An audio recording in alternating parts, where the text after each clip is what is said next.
What's happening, everybody, on YouTube? Steve again with Rake and Profit over at rakeandprofit.com. Coming back to you with another video, and recently I've been working with a lot of people, coaching and just helping out friends and whatnot in terms of making money with Kindle publishing. And I've noticed that there's some pretty common mistakes that a lot of people make when they're first getting started publishing books, and things that you could really avoid if you knew better, if you had more experience. So I'm going to talk about 3 common mistakes that I noticed that people make that are affecting their Kindle business, that's not allowing them to make as much money as they could be, and it's just bringing them down. So I'm going to give you guys these 3 tips and things to avoid. So first and foremost, most of the times that I look into somebody's book and I start analyzing their situation, I realize that the number one reason why their book isn't selling, it's not because of the content inside, it's not because of the title or the description or the keywords, but one of the most important reasons why they're not selling their book is because they've chosen a very small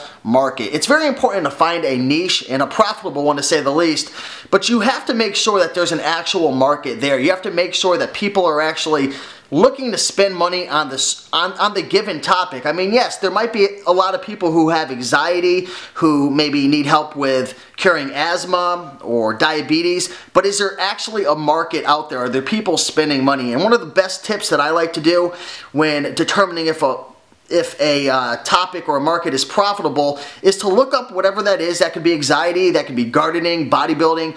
Look up specific books in that niche to see if they're selling. So type in bodybuilding and then open up the top 10 books and check the sales ranks. See how long they've been posted, see how many reviews they have, check out what people are saying. Like, again, what are the sales ranks for these books? Are they actually selling? Because you don't want to get into a niche, maybe like asthma, and then come to find that there's not really any people that are making money off these books. The sales ranks are high, maybe there's bad reviews, maybe it's too sensitive of a topic, maybe, you know, people can find that information on other places or go to an actual doctor. It's kind of a sketchy topic to get into to begin with, but that's something you want to do first and foremost. Study the competition, see if there's actually people making money out there with those certain books. I mean, a lot of people, they get into a niche because, you know, they're the only one who has a book on that topic, which could be profitable, but at the same time, it's probably not, because if there's money to be made in a certain topic, there's going to be someone already out there who published a book on it 95% of the time. So, you know, competition isn't necessarily a bad thing when you're publishing Kindle books. Competition could be good because it lets you know that there's a demand for people to pay money for that information, and, you know, other people are doing it, they're making money. So that's the first thing you want to do. You want to make sure that, and I'm just checking my notes right here on my handy dandy phone, but just make sure that there's a market, make sure people are spending money, make sure that that niche can actually be profitable. Because again, you could create the best cover, the best description, the best title, you could get a ton of reviews, you could put it through the KDP promotion and everything, but if there's not anyone there to buy it, if there's no market, then it really doesn't matter. So make sure that you get into a market that is spending money, that there's already books created, you know, for 95% of the time, and make sure that people are spending money. Number 2, the second reason why I notice a lot of people aren't doing as well as they could be with Kindle publishing, their books aren't selling as much as they want, they're not becoming as successful as they want in a given amount of time, is because they have really bad covers. Now, you know how people are. They see something that looks interesting and they buy it. And a lot of the purchases on Kindle are kind of like impulse buys. You know, maybe they're at the supermarket or sitting in the waiting room at a doctor's appointment and they're looking up a given topic and they see a cool cover and they just kind of buy it, the one-click buy on Amazon. So I think a lot of these are just impulse buys, a spontaneous thing that happens. And if you have a really good looking cover, something that's, you know, that stands out, that's vibrant, that really sells the topic, sells the book, you're going to have so much better of a chance to sell your book. And so many times I see people, they try to make the cover themselves through the Amazon book creator, or they try to pretend that they're a graphic designer, when in all reality they're really not. And a lot of these things, these covers, they look amateurish, they don't look really professional. And the funny thing is, I never really understood or realized why people did this, because you could go on websites like Odesk.com or Fiverr.com, especially Fiverr.com, and you could spend $5 to get a really nice looking professional cover done. You don't have to waste your time, you don't have to learn Photoshop, you don't have to deal with all the nuances that go along with creating a cover, and for $5 you get an awesome looking cover that really sells the book. So that's one of the biggest pitfalls I see. One of the biggest mistakes is, if you're gonna spend the time to get a book written or write it yourself and go through the whole process of publishing, make sure the cover stands out. That's one of the #1 things that sells a book, is the cover. How does it look?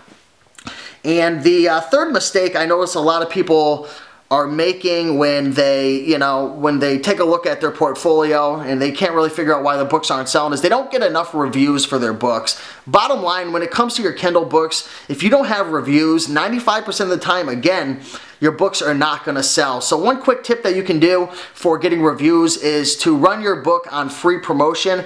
And if you enroll in the KDP program, they allow you to have your book for free for 5 days. So when it's free, you're going to get a lot of downloads, a lot of people reading your book, and you're going to get that much better of a chance to get reviews organically. Another method is to reduce the price of your book. So most of the time my books are $2.99 or $3.99, but say you don't have a lot of reviews, you need to get more reviews, you could reduce your book price down to 99 cents, change your royalty to 35%. You're not going to make any money really, but you're going to have a lot more people that are willing to spend 99 cents versus $2.99 or $3.99 or $9.99, whatever it is, and you're going to have a better chance at getting reviews. So those are some tips for getting reviews.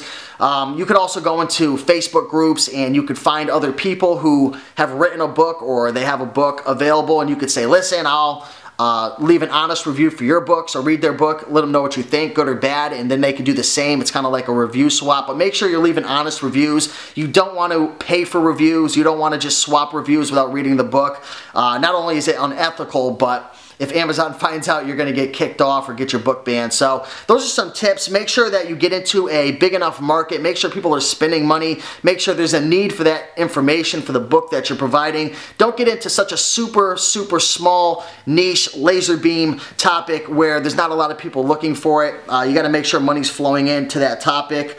Also, make sure that you create a really good cover. I use Fiverr.com, and you can get a cover done for as little as $2.50 a cover if you find the right person on Fiverr. But I found that it's good to spend $5. Use a really good cover creator, someone who's been doing it for a while, and you'll get so much better of a quality cover. And also make sure that you get enough reviews on your books. Reviews sell the book. It really does. I mean, you could have the best book in the world. I mean, I'll make a comparison. You could have a 300-page book with 1 review, and you could have a 15-page book with 20 reviews in the same topic, same niche. The one with 20 reviews, the small book, it's going to sell a lot more 99% of the time, because reviews really sell a book. So make sure you're getting reviews, and make sure that they're quality reviews. If you're getting a lot of negative reviews, kind of take a look at them and figure out what they're saying and how you can improve your book. Maybe there's editing errors or grammar, punctuation, stuff like that. Maybe it's not flowing right. Change that. If they're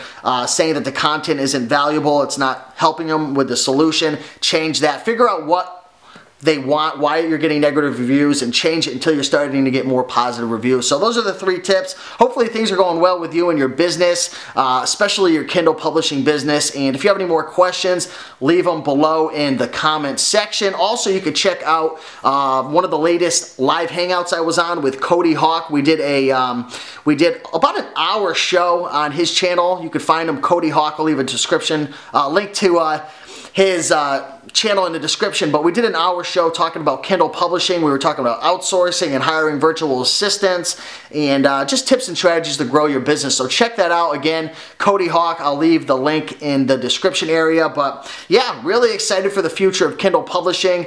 It's a great opportunity. It's an awesome way for anybody to be able to share their expertise or just create a book that helps somebody. But 2015 is coming soon. I've been working on my goals a lot. Hopefully you have as well, getting things in line, because we're all going to have a great year, and a lot of awesome things are going to be happening. So stay tuned for more videos, more content. If you like the video, like, comment, subscribe. Again, if you have any questions, leave a comment below. Check out Cody Hawk's channel and our last live hangout. You'll learn some good stuff. But I'll see you guys in the next video, and take care.